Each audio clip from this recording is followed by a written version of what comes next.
First question, Mark Berman.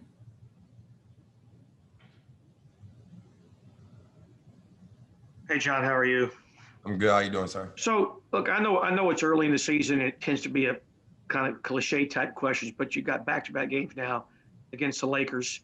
How big a deal is this for you guys? How meaningful it is, or is it just another couple of days at the office? It's definitely another day at the office, but it's definitely a great game to see where we stack against. You know what I mean? Play once the defending champs. You know what I mean? You see where you stack up against how the season's going so far. So we definitely looking at this as a test to see where our team stands. And we want to go out there and compete and try to get a win as best as possible. 𝗖𝗢𝗡𝗖𝗧. Hey, James. Sorry. Hey, John. In the playoffs last season, the Rockets saw a ton of traps on James Harden. How important is your role being there to kind of take the pressure off him in those 4-on-3 situations if he does get trapped? Well, I feel like I have a great IQ. I know how to read the game very well. So if you trap James, then you give me an opportunity to go score the ball or find my teammates. And I think that's something that we can improve on when we get trapped. And when they want to trap James, we got to find a way to get open shots for other guys and make the right play. Last night, we know Orlando was down a couple of players that make their team better because they've been playing well so far this year, and then Markelle Fultz being injured. But we made the right plays, and you can live with those results if you're missing or making those shots. So hopefully tomorrow, if we get those same opportunities, we make the same passes and live with those results that we get from it. Ferdinand Riviera. Hello, John from Puerto Rico. How have you seen DeMarcus improvement as a player after his injuries?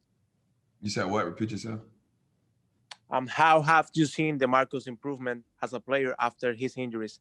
I think for DeMarcus, he's been good. I mean, the most important thing for him is just staying patient. I mean, the NBA has changed so much since we came in the league. And, you know, when you have certain injuries, you tend to want to do certain stuff you're probably not able to do right now. So the more he get in shape and the more he get more minutes out there, I think he's going to be a great piece for our team. I mean, we know what he could do on the offense end, but what he brings defensively and just him bringing that tough mindset from the old school NBA mentality is great for our team. Lastly, do you think that when it comes to the best point guards in the NBA, you are the most underrated? I'm by far the most underrated. Everything I do gets scrutinized. If I shoot 28% from the three-point line, oh, John Wall can't shoot, but there's other guards out here that shoot less than me from the three-point line. But I'm fine with that. I live with that. I know how much hard work I put in my game and what I believe in myself. And it is what it is. You know what I mean? Everybody has a perception of somebody. If I don't care about what you think about me, I'm not going to try to change your perception of me. And that's what I always live by. 𝗪𝗧. Hello, John. I would like to ask you, in 2016-2017 season, you have a career high in points, assists, and steals per game. How far you feel you from that stat so far and about that shape? And also, how is your connection with James Harden on the court so far? No, it's been good. I mean, we just trying to figure each other out. You know what I mean? We didn't have opportunity to go through training camp together, and then we had a couple of preseason games we played. But we both two guys that can play off the ball or with the ball and make our team very dangerous. We get better game by game. And I feel like with the way the NBA is now, I can average more than what I did and more assists than I did back then in 2016. I'm not even close to where I can be before the end of the season going to be, before the next couple of games. I'm just getting better game by game and finding my rhythm. And I'm still averaging almost 23 points. So it's a cakewalk for me, man. I'm just happy to be able to play the game I love again at the highest level. I'm a pass first point guard, though. Like, I can go average 30. It's not hard in this league now. But that's not what my mindset is. My mindset is to get my teammates involved. And when I need to take over games, I do that. Ali Kambajani. Hey, John, please correct me if I'm wrong, but I've noticed during the games that you and James will often be on opposite wings offensively. For example, one of you will initiate the offense while the other stands on the opposite wing. What are the advantages to having both of you adjacent to each other? And do you have a preferred side of the floor, like left side? No, it doesn't matter. Either I'm going to be aggressive and attacking off pick and rolls or ISO situations, and then the same vice versa. If James got the ball, I'm spotting up, ready to knock down the shot for him. And that's what I'm here for. You know, I mean, I'm here for him to make the game easier for him. I mean, in the day, I'm still going to be John Wall and play the game that I play and play my style of play. But I'm just here to help him make the game easy because we know how special James Harden is, what he brings to the floor, and how much attention he draws from the defensive end. And we have great pieces around us that does the little things that help us be great. Ben DuBose. John, one of the big weaknesses of this team a year ago was the performance from the bench units early in the second and fourth quarters when James wasn't on the floor. This year, I know it's fairly early, but the numbers show that it's actually been a strength. What's your approach when you're out there on the court without James, and what are the keys to success when you're leading that bench group? Be John Wall.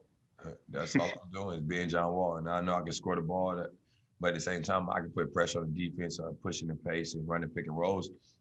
And I find my shooters. I mean, I got guys like Eric Gordon, Ben McLemore, 𝗪𝗪𝗧𝗛 out there, 𝗖𝗪𝗡𝗘𝗖𝗧, Sterling Brown, and the Wild Boy. I have guys out there that can create shots and make shots for me. So it makes the game easier for me because when I get started out early in the first quarter and come back and start the second quarter, now you have somebody that can score the ball, not as well as James, but I can score the ball and be aggressive. And if you try to load up on me, I have guys out there that can knock down shots, also put the ball on the floor and create shots for themselves. So it makes the job a little easier for me.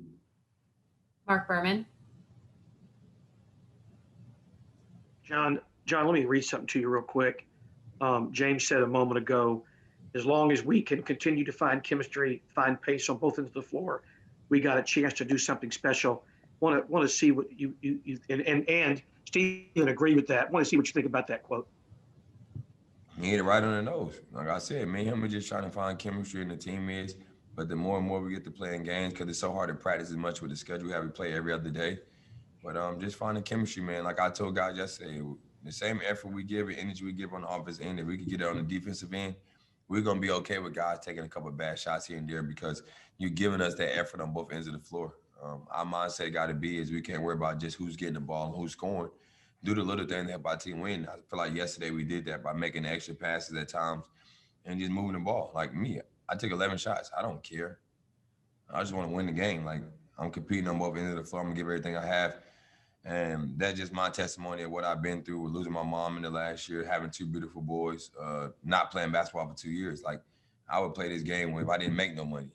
And that's what I feel like a lot of guys got to have is have that type of chip on their shoulder and that gritty grind, and we'll be fine. Jerome Solomon.